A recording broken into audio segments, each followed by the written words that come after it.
এই শ্রাবণ মাসটা এত পরিমাণে জলের চাপ যে সবাইয়ের কোনো না কোনো ক্ষতি হতেই আছে। ছোট থেকে যত্ন করে বড় করার পর যখন কোনো জিনিসের কোনো ক্ষতি হয় তখনই মাথায় হাত পড়ে যায়। গুড মর্নিং সবাইকে। সবাই কেমন আছো? আশা করি সবাই ভালো আছো, আর তোমাদের ভালোবাসায় আমি অনেক ভালো আছি। আমি ঝুমা, আমার নতুন একটা মিনি ব্লগে সবাইকে স্বাগত। আজকে শ্রাবণ মাসের শেষ, আর আজকে দেখো সকালটা ওয়েদারটা খুব সুন্দর, রোদ বেরিয়েছে। তাই সকালে সব পোশাকগুলো ধুয়ে এদিকে ছাদে মেলে দিয়েছি। যদিও জানি না একটু পরে বৃষ্টি আসলেও আসতে পারে, তাই সকাল সকাল আগে পোশাকগুলো ধুয়ে মেলে দিয়েছি। তারপরে চলে গিয়েছিলাম, দেখো প্রত্যেক দিন তো আমার ওখানে ছোট্ট ছোট্ট মোরগের বা ছানাগুলো আছে, ওদেরকে সকাল সন্ধ্যা খেতে দিতে হয়। তাই এই যে জল হয়ে গেছে, জল পেরিয়ে পেরিয়ে ওদেরকে খাওয়া দিতে যাচ্ছি। যেহেতু ওরা আগের থেকে অনেকটাই বড় হয়ে গেছে, তাই সারাদিনে একবার গেলেও চলবে, সন্ধেবেলায় আলোটা জ্বেলে দিয়ে আসতে হয়।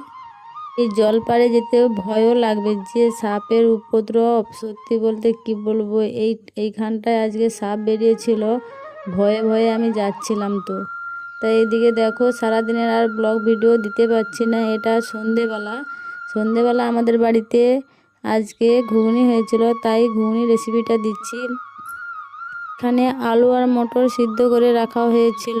তারপরে দেখো আমি ঘুগনিটা তুলে দিচ্ছি, আর ছেলের জন্য সিদ্ধ কিছু তুলে রেখেছি। ও তো ঝাল দিয়ে এসব ঘুগনি খাবে না।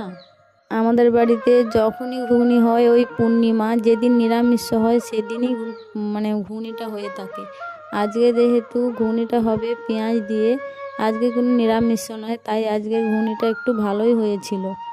আর এই ঘুগনিটা তোলার সময় কষা ঘুগনি খেতে কারা কারা ভালোবাসো কমেন্টে জানিও। কিন্তু আমার তো এই ঘুগনিটা হতে না হতে কষা ঘুগনিটুকু তুলে রেখেছিলাম, সেটাই খেলাম, খুব ভালো লেগেছে। আর ঘুগনিয়ে নারকেল দিতে কারা কারা ভালোবাসো বলো।